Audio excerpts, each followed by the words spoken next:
All right, I've been waiting to record this one from past quite a few months. I've got Leandro with me. He needs no introduction from doing theaters to IIM Ahmedabad to getting in one of the most prestigious colleges like Harvard, Oxford. He started pretty young and he has been into entrepreneurship, selling a lot of things. Please join me and welcome Leandro D'Sylva, founder of Miller Wymann. I'm pretty excited to get started and I'm sure you'll get a lot of learnings from this session. Please watch till the end and without further ado, we'll get started. All right, Leandro, welcome to the show. This is the first time we are doing in person. I've been doing a lot of online one wherein meeting the theme of the show is we meet founders just like you. We talk about entrepreneurship. How did you got started? What is your journey? And the first question we generally ask is who Leandro is, and tell us a bit about yourself. We would avoid any boring answers, but probably all the credentials you have, all the big things you have done, and what led you to founding Miller Wymann. Without further ado, over to you, Leandro. Thanks, Shantanu. And once again, thank you for that very generous introduction. I hope I can become half the man you described me to be. Well, who's Leandro? Two qualities that best define me: honesty and humility. And I think that comes straight from my parents. My mom was absolutely honest with everything she did, my father, extremely humble. And that's something I think that I've grown up to be. What drives me today is passion and discipline. Two things that help me to go through my career graph, as well as my educational background, as well as into my journey of entrepreneurship. All right. So, talk about when was the tipping point, when you felt like started Miller Weinman? Who were you before? Tell us something about where did you go, were you born, where did you go to schooling, what colleges, and then probably a series of events which led to Miller Weinman. That's something which is super special for our audience as well to know. Absolutely. Very much a Bandra boy, still a Bandra boy at heart. They say you can take the boy out of Bandra, you can't take Bandra out of the boy. Very much a Mumbaiker. Born and raised there for most of my formative years. Went to school there, one of a very famous Jesuit institution, St. Stanislaus High School. Went to St. Andrew's College for a year at Nationals College in Bandra. And then I worked for a bit, did my first master's at Narsi Monji, worked for a while. After Narsi Monji, I continued to work, and then I did my second master's at the IIM Ahmedabad. I did my master's in executive communication. I knew very early on that I wanted to be in this field of learning and developing others as well. It so happened that I took a sabbatical every 5 years to study, and so I led some organizations. I led training teams in Bombay as well as out of the country. And then I went on to, when I was 33, to Harvard. In my second year at university, I happened to crack an A right through my first term. I had a very interesting professor, Professor Ted Hollingworth. He saw something in me perhaps I didn't see in myself. And he told me, why don't you start your business? And I didn't come from a business background. So he says, wouldn't you want to be your own boss? And I said, of course, why not? Let's try. I had a very interesting business school mate at that point in time, Tori Aiello, who was also in the field of business. We both shook hands, and there Miller Wymann was born. And with Professor Ted Hollingworth being as our background support, he's still on the board of directors of Miller Wymann, but as a sleeping partner. And that was, I would say, the birth or the journey of entrepreneurship. So from being an early consultant after IIM Ahmedabad, moving on to the corporate world as a full-time employee, and then to my journey of entrepreneurship, it has been absolutely interesting, challenging. There have been its moments of peak as well as valleys that I've taken it and soaked it all in. Amazing. So I think meeting the professor was the turning point of your career. Absolutely. All right. And it is also said that your first startup or whatever you're starting first, generally not the successful one. You learn a lot of it, from it, but you might not be making a lot of money from it. Is that the case with you also? Did you had failures before, or this is one shot go and you went really big with just with that one shot? Shantanu, I have failed. Okay. in big bold letters. Very often, I mean, I don't know whether I've mentioned this before, but I started a little company called the London School of Drama while I was working in Bombay. I thought I knew much about business. And I started it for a while and I realized that it went bust, kaput. So I went back to the corporate world and worked full time. Of course, I failed. I've made mistakes, but you learn from them. Right. Absolutely. Absolutely makes sense. Cool. If you weren't leading a global training organization, what you would be doing, what Leandro would be doing? Interesting. Well, growing up, I wanted to be a commercial pilot. All right. But, well, as luck may have it, the training world has me now. What inspired you to start Miller Wyman, Leandro? Was there any specific gap in the professional training industry that you set out to address? Or you mentioned about the professor once, but is there anything beyond that as well that you felt that there were a lot of gaps and you want to fix it up? That's where you generally get started. Is that the case with you also? Absolutely, Shantanu. In fact, rightly said, I've been a product of various training sessions across the globe, and I've been a product of some very boring professors. Right. Great respect to them, but extremely boring in the delivery of the content. So I realized very early on that I want to learn, I want to develop people in this field of learning and development. But I set up, and I was very clear when I set up the company that it's going to be a lot of learning with fun because I personally believe the moment the fun stops, the learning stops. Okay. And so now, in 22 years of learning and development, so far, over 10 lakh professionals trained globally. I've never had one come back and say, it was such a boring session. The day I get that review, I can tell you I'll hang my boots. All right. I think, yeah, I need to. But they generally say you make a lot of money by doing boring work every day. Uh, at any point of time, did you feel okay? I don't want to go to train today someone, but I still need to go because you got paid or you still need to deliver. Um, Well, Shantanu, money has never driven me. It's always been a passion and a calling. And like they say, you don't choose your profession. I think your calling chooses you. I think very early on, I realized I wanted to be in this field of developing people. And as you may say, money, I've never chased money. I never did it for money. And the day I wake up on a Monday morning and I say, oops, training today, that's the day again I would hang my boots. Still today, I'm raring to go, whether it's a Monday, Tuesday to a Sunday as well. Amazing. Wish we could learn the same. I think there are days, at least for me, wherein it feels sometimes boring, and that's I think with a lot of these professionals, whether it's working or running your own business, sometimes you feel like we've been doing similar stuff every day. Do you have something for them that how do you kind of overcome those scenarios, or it's just one of those days you just need to get over them? Well, you do have your moments, you do have your days. Agreed. But I think if you're in it only for the fullest of the money, like they say, then I think you're on the wrong line of work. You need to think otherwise. You need to rethink. And if you can't rethink, then you need to reinvent yourself to bring out the best, not just for yourself for that day, but for your customers who basically help you go all the way laughing to the bank. Right.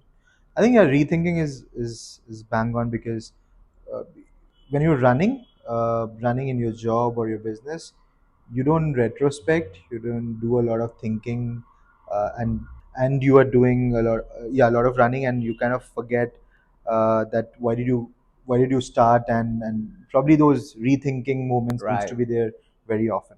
Cool. So that brings me to the last one for the introduction. What are some of the challenges you have seen or observed in corporate learning and developing space, and how does Miller Weinman tackle those problems? You mentioned fun with learning is one aspect. Is there a, is there anything else over and beyond that as well? Absolutely, Shantanu. I think pragmatism takes a key role as well.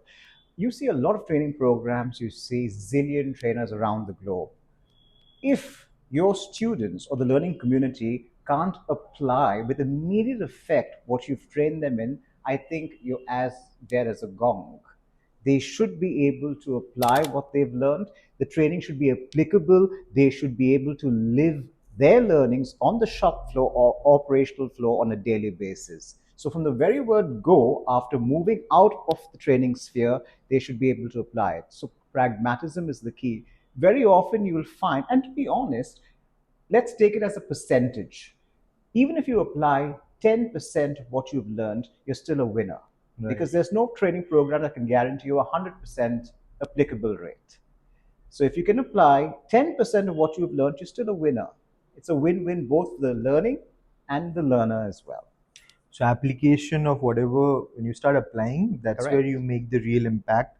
Yes. And that's one of the USP Miller Wymann is able to create. Absolutely. Right. So learning with fun, pragmatism, world-class content that is constantly updated and upgraded according to world-class standards, and of course, learning from the best in the business, because everyone is Ivy League educated. That's one of the USPs of Miller Wymann.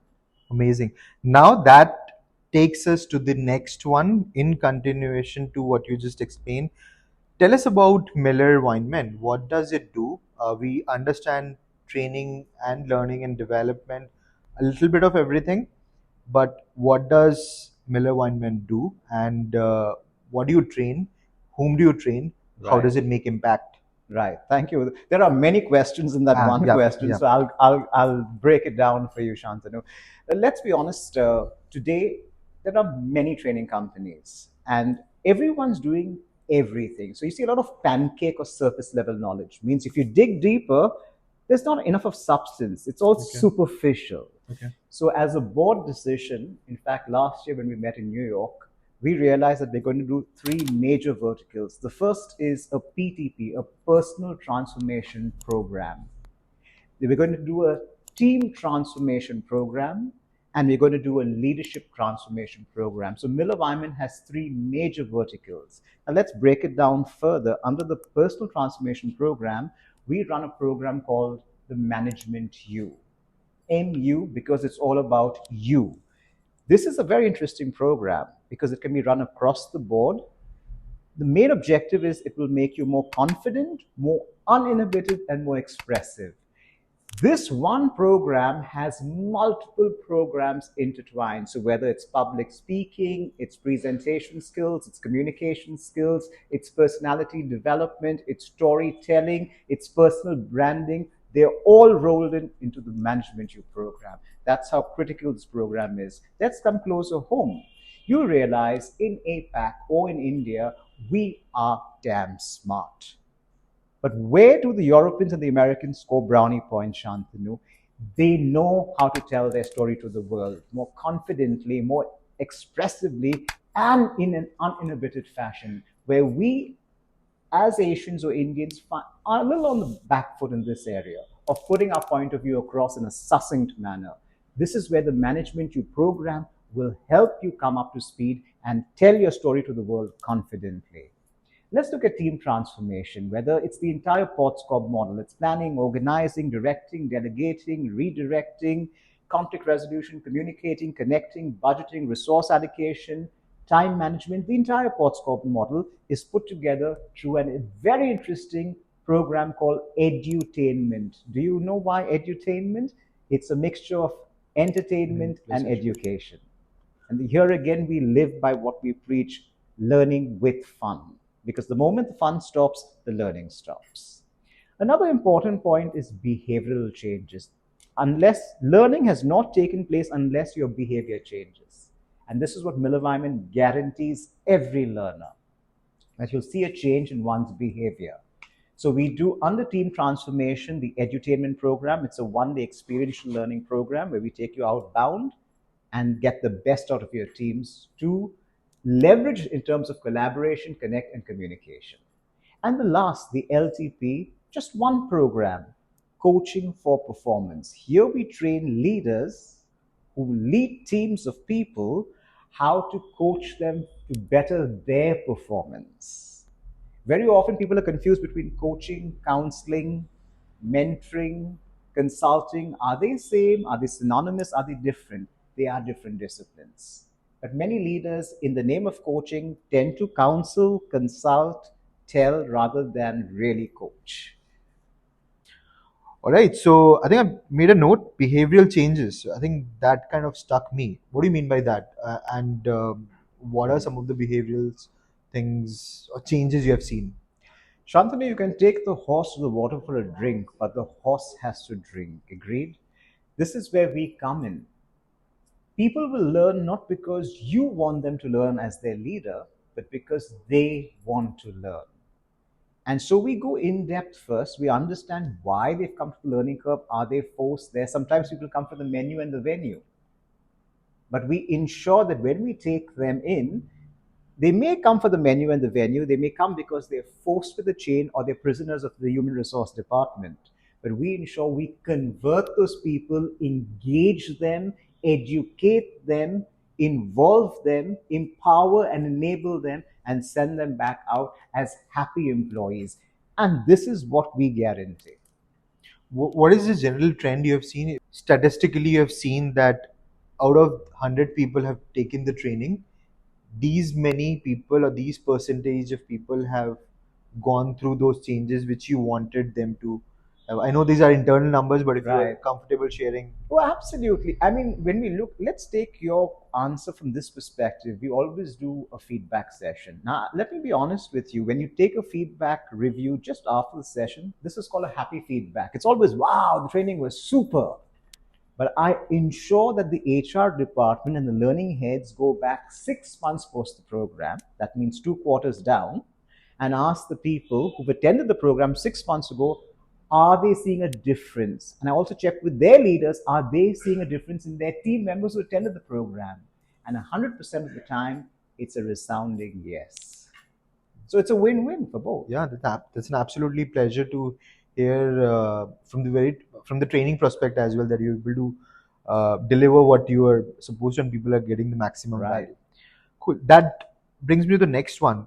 Um, for for what kind of who gets benefited from Miller Weinman? Uh, what size of company? Because we at Infrasity we help early stage and Y Combinator and growth stage startups who are generally very lean and smaller in size. Right. So generally, what is the ICP and target audience for Miller Weinman, and yeah, how do you kind of help startups if you have been able to, if you have done that in past? Right. Well, we've done multiple startups, both in the North American region, in the APAC region, as well as the Indian subcontinent. Yes, we've done that. Now, let me share with you this perspective on how do we help them. When you're starting off on your entrepreneurship journey, you've got something interesting to share with the world. Agreed? Absolutely. How do you tell the world what you have in offering? How do you make sure it's why you, and it's not about why not him or her or them, but it's why you. And this is where you build your confidence, not just in your product line or in the service you're delivering, but in the way you tell the world your story. This is where we fit in the how factor. Not just what you tell the world, which is we can help you with your content, but more importantly, with your delivery of that messaging to the world. So we've helped multiple business owners, startups, right from established CXOs around the globe to startups as well, all have benefited by using the program in their personal transformation space, like I talked about the management you. Amazing. I mean, that reminds me, while working in the similar space, there are companies or businesses who just help startups with their website messaging. So it's a such an important space that messaging. I mean, the way you say the value which you wanna produce with your product, and messaging is super important. So just for your information, there are a lot of business in our, I mean, startup world as well, especially in technology, wherein they only do website messaging, how you should, the tonality, brand voice, and everything. And one of the things which we have seen is founders or technology founders struggle is they're very good with product development, writing code, building products. Sometimes they really need assistance is with how do you tell a story to the world, Right. because you are kind of selling it to wider audience. How do you tell your story to investors, because you say what your product does, but you might be missing what does it deliver, how does it impact.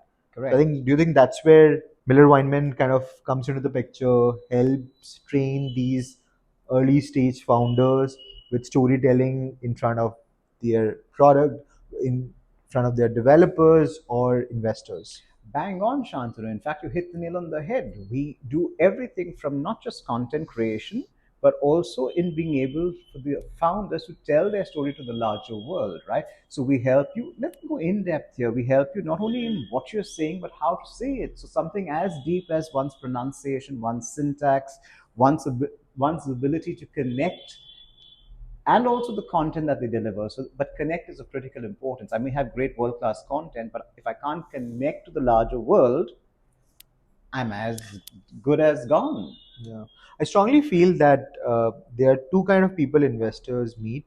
First is when you have great pedigree, you have great credentials, either you have built something previously. The second, I mean, and that's where it's really easier to sell things.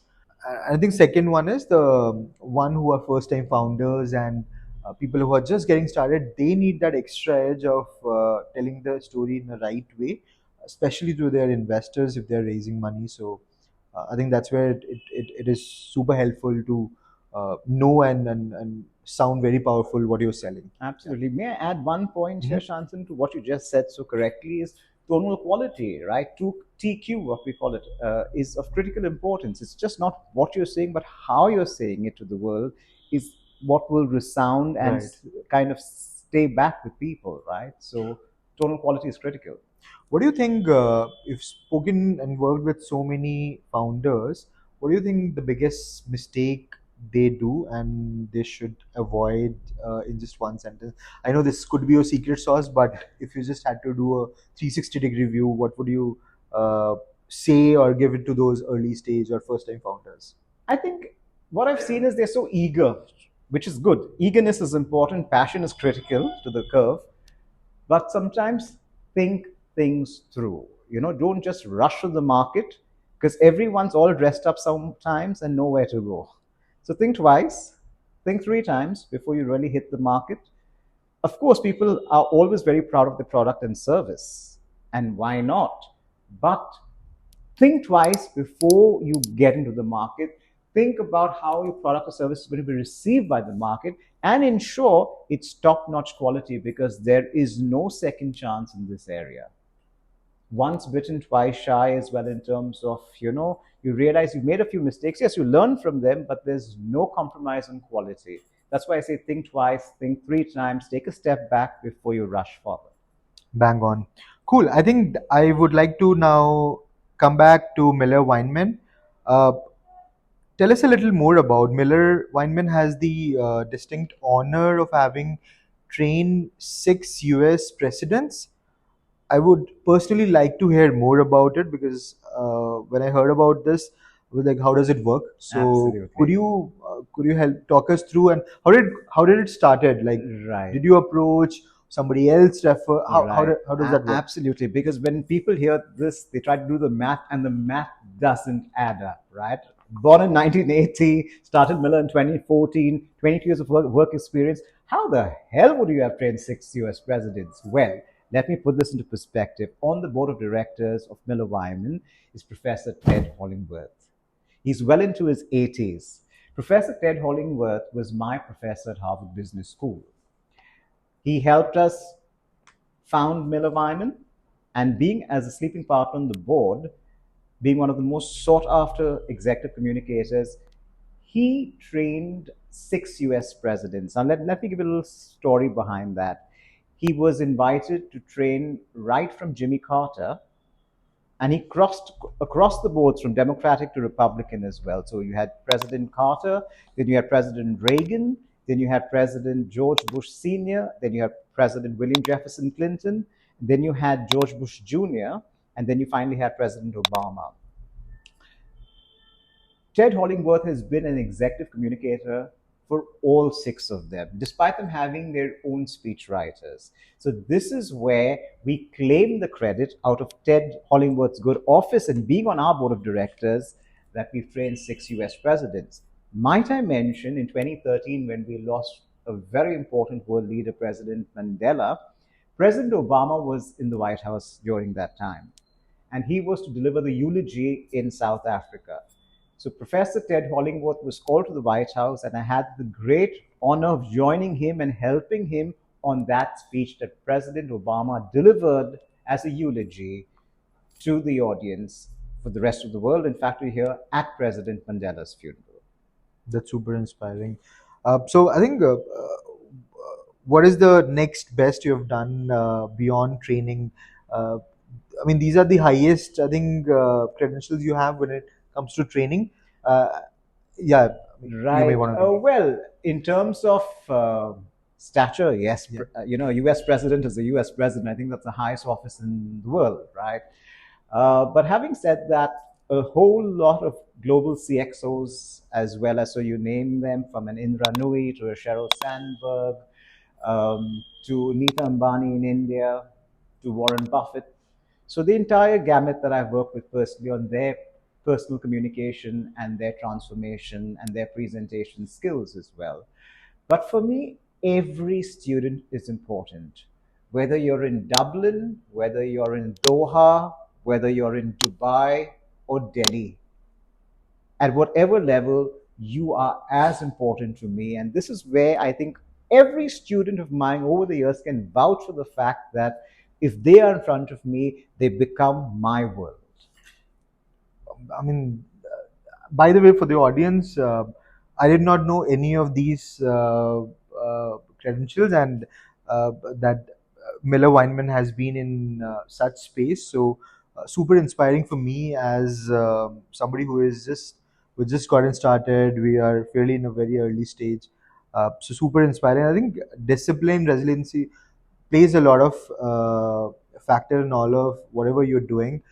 For our audience, if I may share, Leandro was on the very heavier side when I met him, like 5, 6, 7 years back, and you're in absolutely amazing shape, Leandro.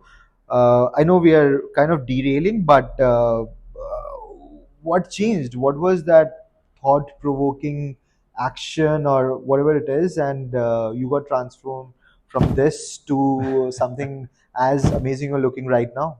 Well, Shantanu, thank you once again, for giving me a little cutting edge over here. But you mentioned the word, it's discipline. I think I mentioned this word as well at the start of our Sorry, conversation. what was your weight when you were? I was 115 Okay. when I met you, and now I'm at 65. So that's a 50 kilos drop.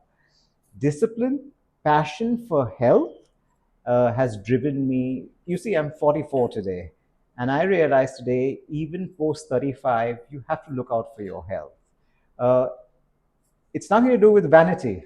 I'm very happy with the way I look, whether I was 115 or whether I'm 65.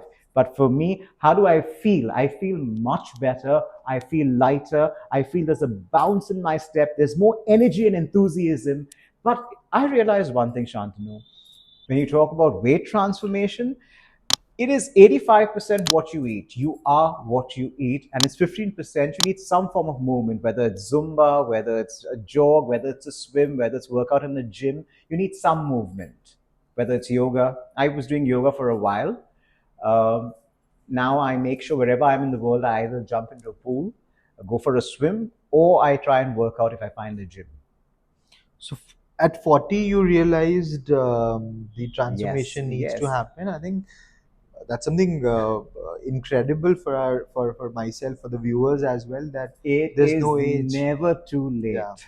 So I think 40, and now you're 44, I'm and 44, yeah. amazing transformation. I think this needs a separate podcast or session altogether. But coming back to Miller Weinman again. So 88 countries. You as global training director traveled over 100 countries. You seem to be doing a lot. Is that something by choice? Because at least I think that when you want to scale and scale exponentially, you need to be delegating a lot of things. You need Right. to have maybe subsidiaries, or maybe different set of uh, people who've taken over the training. Right. What do you think around this? Yeah. Do you do this because you enjoy, or that's intentional, or that's something in the plan?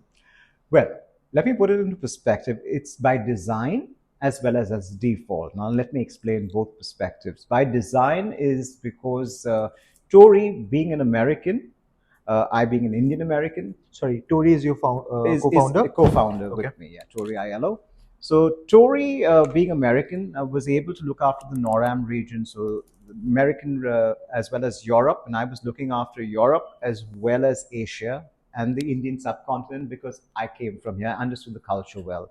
Of course, I've had my foreign trainers travel across the globe as well, but I realized in terms of connect, specifically with our Indian subcontinent, it requires that certain amount of warmth, certain amount of cajoling that we, because we were born in this country, understand a certain level of the culture and what needs to be done to get the best out of those students. Well, if you're a hard-boiled American as well as European, you're just going to touch it and then walk back and say, okay, I did my job. So I realized in order to do real justice, it's important for me to spend a lot of my time in the Indian subcontinent as well as the APAC region. But being the global training director as well, it's my job to travel, develop business as well. So it's part of the design, Shantanu.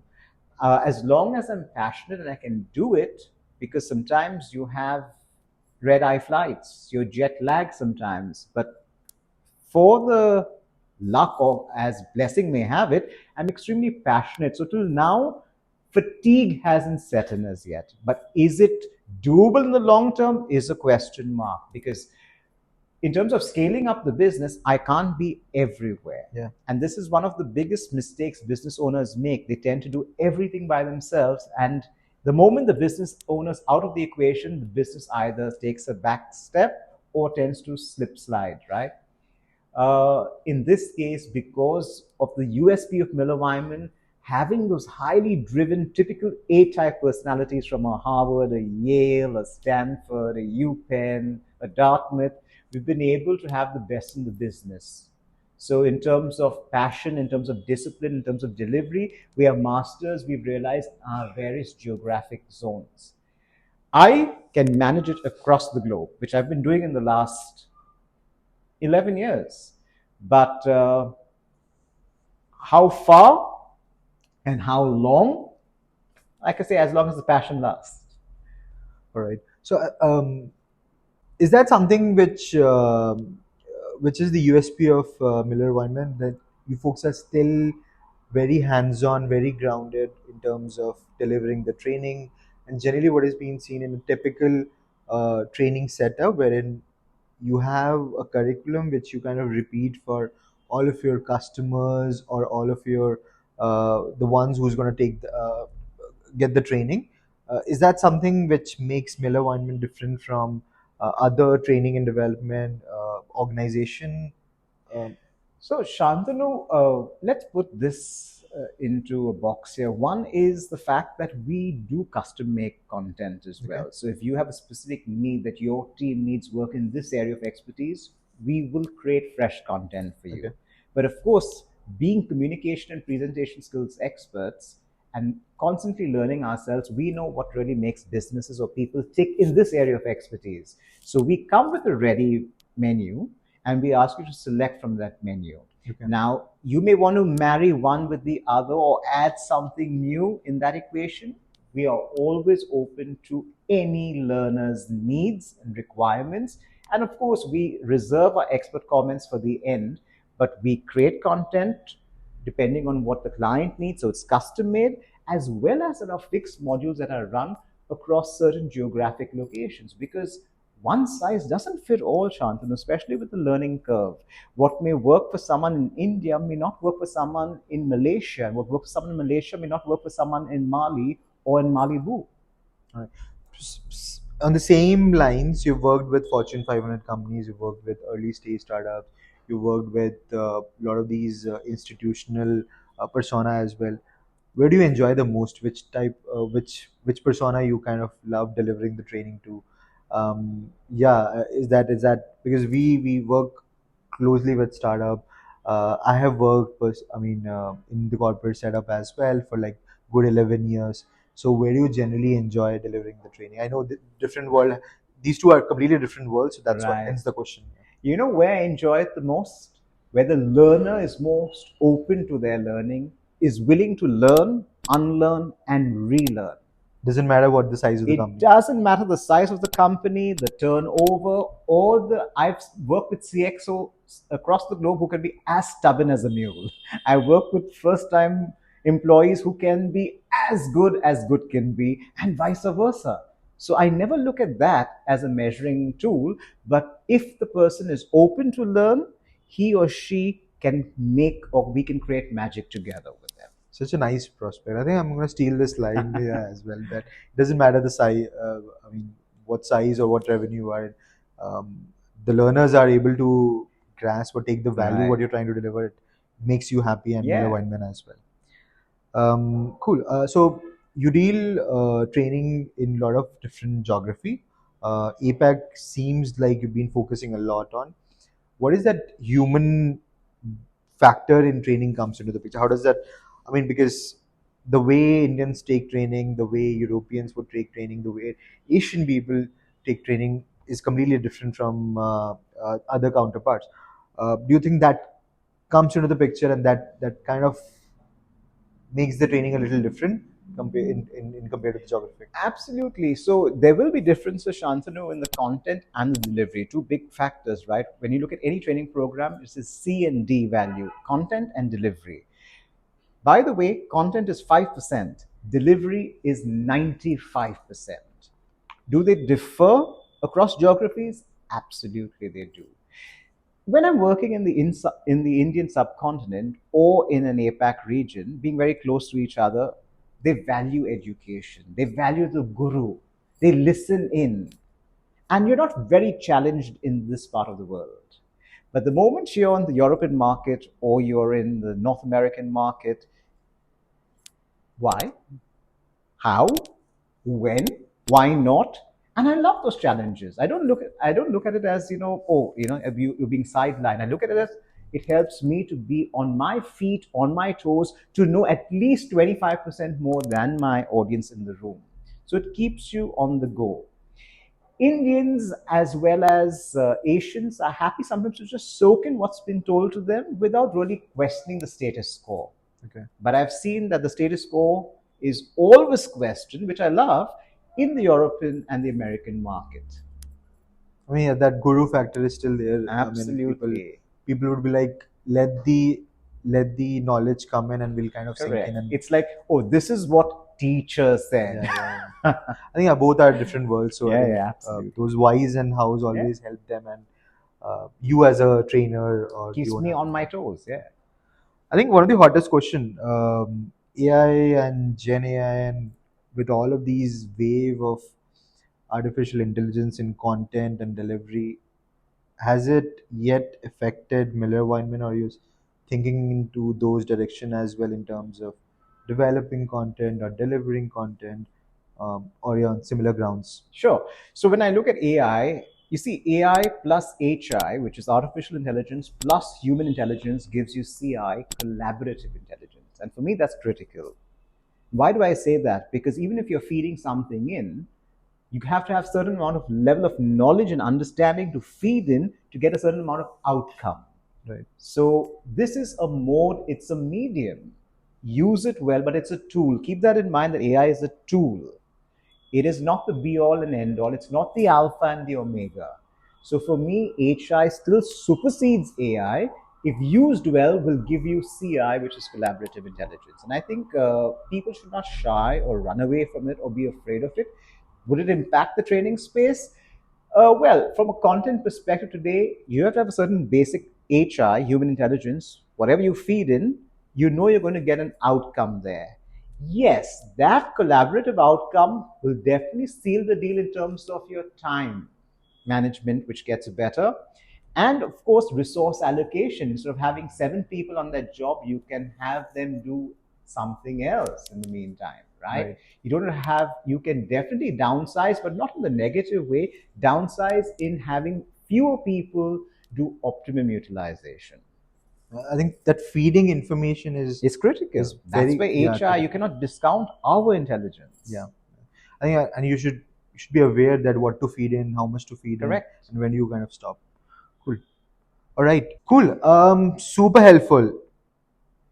We now gonna get into the last section. This is Leandro is more about team size, revenue, scaling, because this particular series is more around how do you start a company. So you mentioned how did you start Miller Wyman, how do you kind of scaled it up, and kind of problem you're solving.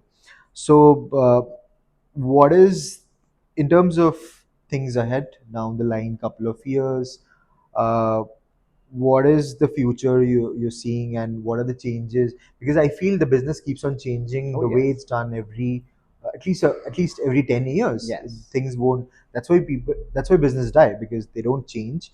So do you see any major shift which you which you felt like needs to change now or in upcoming years? Yeah, something around that. Like any field of work, learning is extremely dynamic as well. If you don't change, you'll be history, you're redundant, you're left for tomorrow, right? Let's take the COVID pandemic that just happened and was thrown upon us in 2020, right? I was forced to be at home and train online. I had to kind of get adept with certain skills, with certain technologies to train people across the globe in different time zones. uh, I took it as a challenge. So initially, I thought, oops, kaput, what's going to happen to all of us next? We took it in our stride. We were able to create magic. Whatever we were doing off-site, we were able to do now online, right? Or on-site, we were doing online. It worked like magic, but it required more energy, more enthusiasm to run it differently. So, to cut a long story short, if you are not open to that change that's thrown upon you, you will be reduced to history. What's changing today in the learning curve is, like you said, there's a lot of technology involved, there's a lot of learning management systems involved. But if you look at our line of business, there's no taking away the human interaction factor. Okay.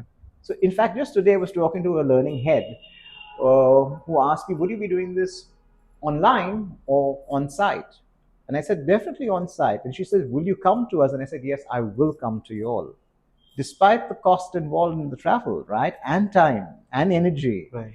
But certain programs, specifically like the management, your personal transformation, a team transformation, or a leadership transformation, is done best face to face. So there's no taking that out of the equation. They're critical. Yet there are so many programs of a technical nature that can be done through an online session. Right. So you got to see what suits your budget, what suits the content, what suits the learner's appetite, and play according to that game, right? It'd be foolhardy to go against the tide. Absolutely. I think change is constant. So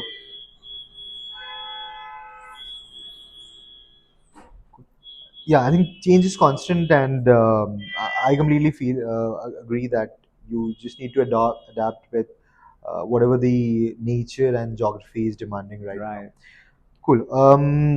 I think one of the critical question which general the new founders, somebody who is just starting up has is that around TAM, total addressable market. Uh, when you started Miller Weinman, and did you have any strategy to assess the potential of this industry? Did you do that math?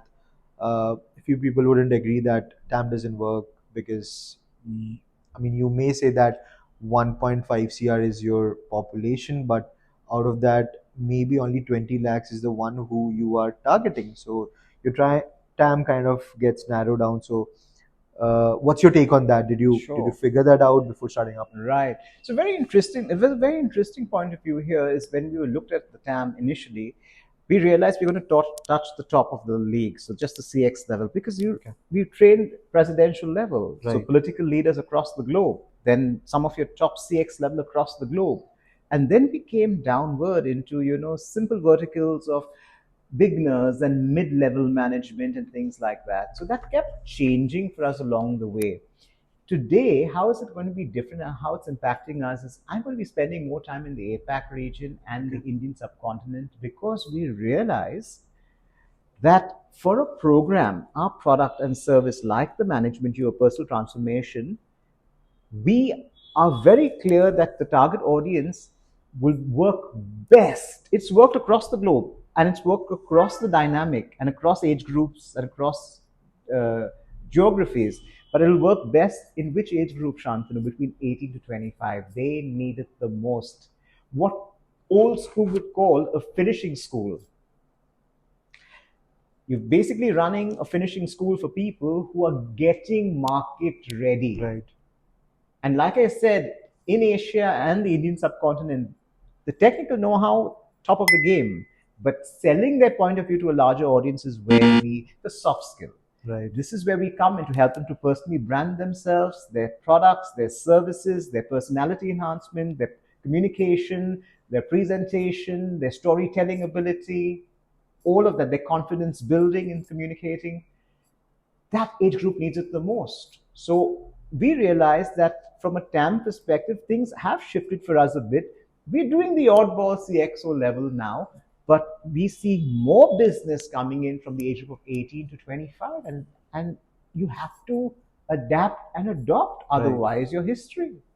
And I think TAM keeps on changing also, right? You Yes. started in top of the funnel persona wherein CXOs people are being kind of targeted, and that's your ICP, and then you kind of realize no, you need to increase and you need to go a little narrow and Right. target more of these, because India is a market where technical know-how is like top notch, as you mentioned, because most of the top engineers are from India, either settled abroad or Right. working out of India. I was reading also news that most number of unicorns in apart from US are actually coming out of India, followed by Israel. So 90 unicorn founders are from India, and then 52 from Israel. So it's a market where a lot of technical goodness is there, Absolutely. but I think that storytelling, Yeah. that The soft ready to be skill part, market, yeah, yeah, That's why they say soft skills is Right. the new hard skill. So we Right. have great hard skills, which is our technical skills. But our soft skills is where we always found wanting. And that's where we come in. right, absolutely. Cool. Let's talk about money. Where, so which region or country, Leandro, contributed the most to Miller Weinman's revenue? Specific geography or the specific set of industry which contributes to the most to the revenue segment? Right. So we've seen a huge percentage, at least close to about 60% coming from the APAC and the Indian subcontinent. All right, Uh, that's a it's a good number. Yeah. huge margin, absolutely. We've seen recently, in fact, in my entire tour to South America, I spent an entire month going to 11 countries in South America because we're building our team in South America. We realize a good 8 to 10% now is coming from South America because they're emerging, plus their need for confidence and language ability to speak and communicate and connect at a higher level. They find that critical at the moment. So, but the only thing in South America is the language barrier. So sometimes when I'm training in certain places, you need an interpreter with you. Okay. But that's the least of our problems there. And the other percentage that's left is the European and the NORAM market. So as you can see, it's an American company, Yeah. but the least amount of percentage of revenue comes in from NORAM or Europe. All right. Did you mention 60% is coming from Asia Pacific? APAC and the Indian subcontinent.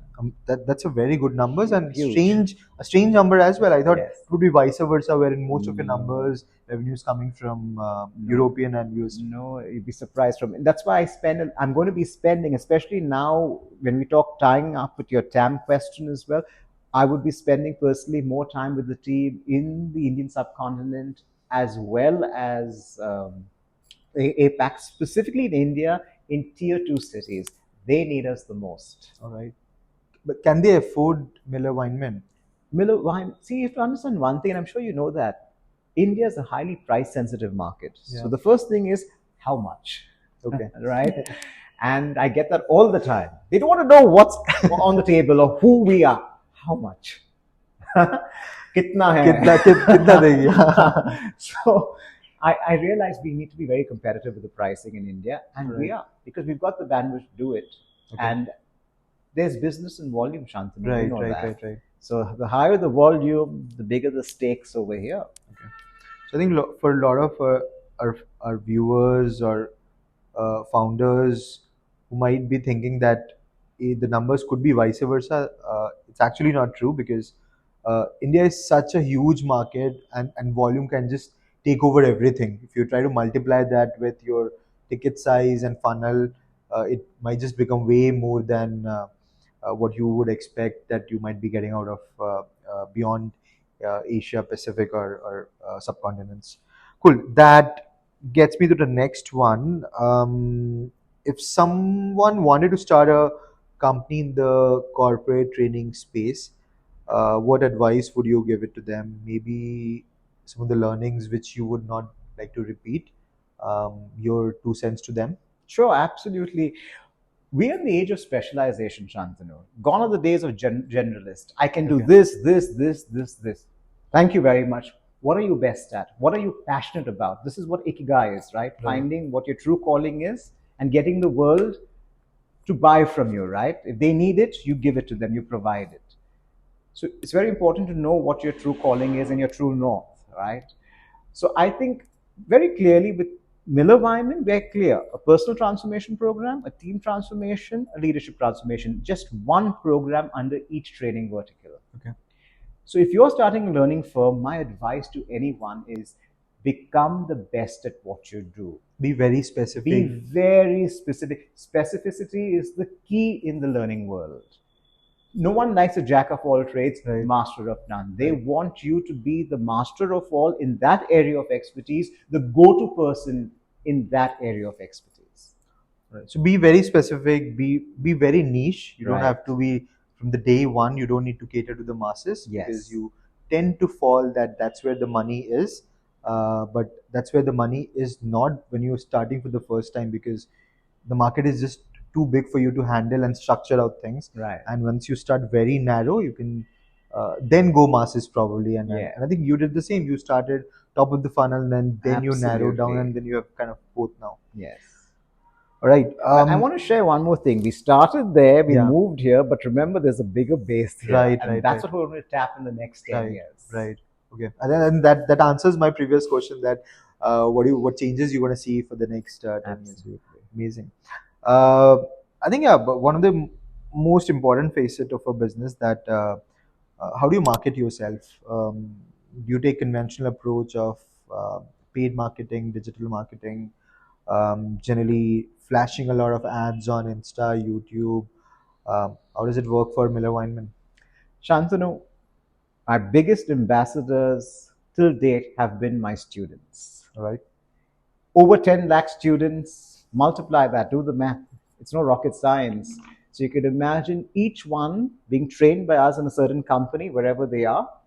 They moving out to company A, B, C, and D. They spreading the word to those companies. It's all word of mouth in our line of work. We've not spent $1 on advertising, to be honest.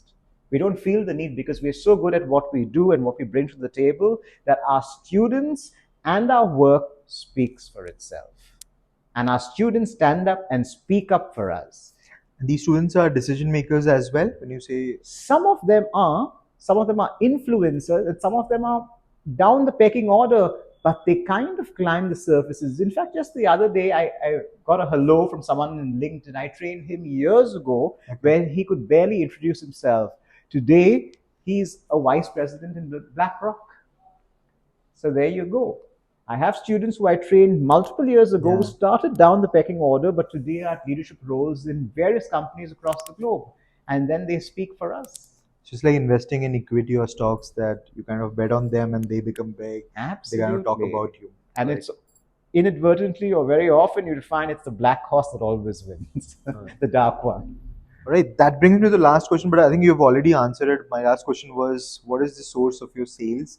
How do you generate revenue, whether it's inbound, whether it's outbound or referral? But looks like, with the sound of it, it's mostly inbound and referrals and word of mouth. You don't seem to be doing any outbound, and that's very strange. Wherein a lot of worlds and companies are all about outbound reach outs, spending a lot of money in ads and all that. You seem Right. not doing them at all.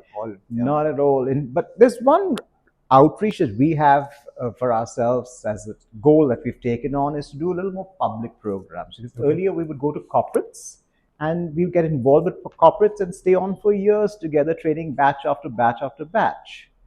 We realize that's good, but we can't kind of really tie ourselves down, right? There's an old African proverb which says, to be honest, if a cat wants to become a lion, then they have to lose their appetite for rats. Okay. Yeah, to cut a long story short, you need to kind of have a bigger picture and also sometimes be a bigger person in the game Right. and know how to let go and grow. Cool. I think, yeah, that brings me to the end of the session. I wish we could have gone a little longer, but this was a mountain of information, especially for me also, Leandro. And thanks for taking out the time. I know you've been traveling different parts of the world, and thanks again for coming and uh, taking us through your journey and how important all sort of communication is. I was not aware there are so many form of communication. They're really serious. I mean, whether it's management you, whether it's leadership program or one-on-one training, group training. There's so many things you can do and get the best out of it. And I think biggest takeaway for me is that the storytelling, because as a founder, you are kind of selling every day. Selling it to your investors, selling it to your users, selling it to your employees, selling it to your parents, families, that whatever you're doing is right, and one day you'll make money, or you're in the right path. So storytelling is so important. Yeah. Shantanu, to add here, not two words for you, but three words: invest in yourself. Right. All right. Yeah, that brings us to the end of the session. I hope you enjoyed it. I'm gonna put the link for Miller Wymann in the comments in case if you have any um, questions to ask, any comments to make. Please reach out to Leandro. He's super approachable. And yeah, brings us to the end of the session. I hope you enjoyed it. See you in the next one. Thank you.